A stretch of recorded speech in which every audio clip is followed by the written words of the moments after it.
करेंगे calculation of oxidation number of metal ion in coordination compound. तो oxidation number को हम एक एग्जांपल से समझेंगे।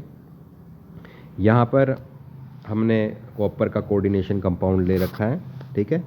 NH3 आपके लीजेंड्स हैं और जो स्क्वायर ब्रैकेट है इसे हम कहेंगे कोऑर्डिनेशन स्फीयर, और जो सल्फेट है SO4 इसको हम कहेंगे काउंटर आयन, ठीक है। ये डेफिनेशन हमने कर ली थी।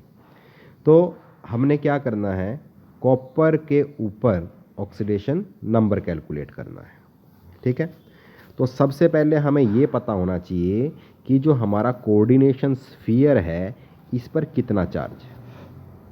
अगर हमें ये बात पता लग गई कि कोऑर्डिनेशन स्फीयर के ऊपर कितना चार्ज है तो हम इसकी मदद से कॉपर के ऊपर ऑक्सीडेशन नंबर कैलकुलेट कर सकते हैं। तो आप कैसे पता लगेगा आपको ये चार्ज, ये कोऑर्डिनेशन स्फीयर के ऊपर कितना चार्ज है, ये हमें पता लगेगा काउंटर आयन से। तो हमारा काउंटर आयन क्या है आपका, सल्फेट, ओके। अब सल्फेट पे जो चार्ज होता है वो पता होना चाहिए आपको। सल्फेट पे होता है 2 नेगेटिव। सल्फेट पे 2 नेगेटिव होता है तो कोऑर्डिनेशन स्फीयर पे क्या होगा, 2 पॉजिटिव, क्योंकि काउंटर आयन और जो कोऑर्डिनेशन स्फीयर होता है उस पर इक्वल एंड अपोजिट चार्ज होता है। तो पहला स्टेप हमारा कंप्लीट हो चुका है। अब सेकंड स्टेप में हम क्या करेंगे, हमें पता होना चाहिए कि जो हमारा लीजेंड है उसका ऑक्सीडेशन नंबर क्या है, ठीक है।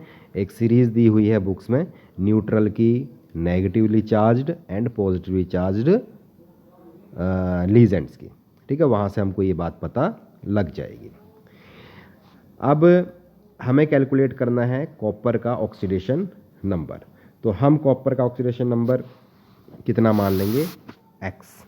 और हमें ये पता है कि जो अमोनिया है उसका जो ऑक्सीडेशन नंबर होता है कितना होता है, 0। अब आपको एक बात और ध्यान रखनी है कि जो मेटल आयन है और जो लीजेंड है उनके ऑक्सीडेशन नंबर का सम किसके बराबर होगा, चार्ज ऑन कोऑर्डिनेशन स्फीयर, ठीक है। तो कॉपर का ऑक्सीडेशन नंबर आपने कितना मान लिया, X। NH3 का कितना है, 0, और 4 NH3 वाले के लीजेंड्स हैं तो हमने इसको किससे मल्टीप्लाई कर दिया, 4 से, और इसको किसके बराबर रख दिया, +2। +2 क्या है आपका, चार्ज ऑन कोऑर्डिनेशन स्फीयर, ठीक है। इसको अगर हम सॉल्व करेंगे तो यहाँ से X की वैल्यू कितनी आ जाएगी, +2। तो the oxidation number of copper in this compound is +2, ठीक है।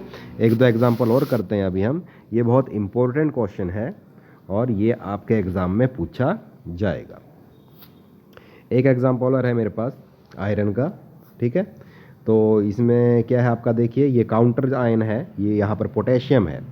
एक पोटेशियम पे आपको पता है कितना चार्ज होता है, +1।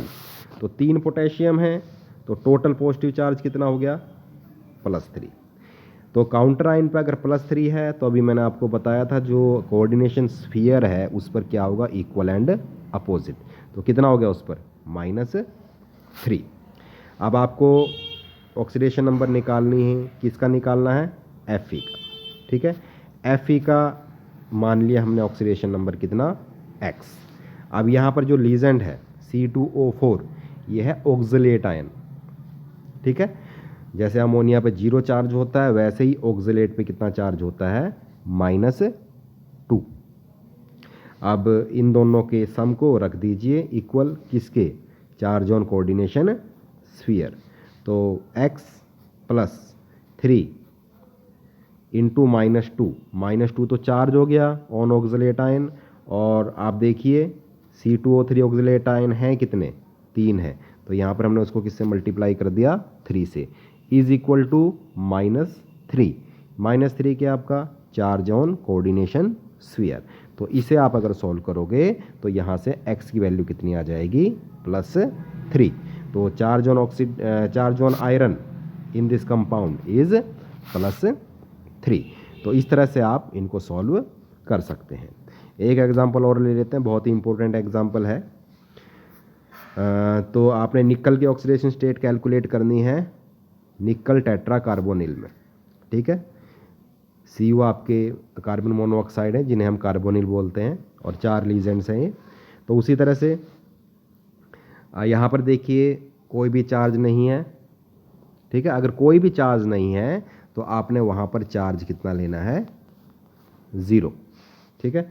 तो निकल का मान लीजिए कितना X, कार्बोनिल आपका न्यूट्रल लीजेंड है तो कितना आ जाएगा इसका 0। इन दोनों के सम को किसके बराबर रखो, चार्ज ऑन कोऑर्डिनेशन स्फीयर, ठीक है। तो ये कितना आ जाएगा x plus 4 into 0 is equal to 0, तो x इज इक्वल टू कितना आ गया 0। तो यहाँ पर जो निकल है उसका ऑक्सीडेशन नंबर कितना है 0।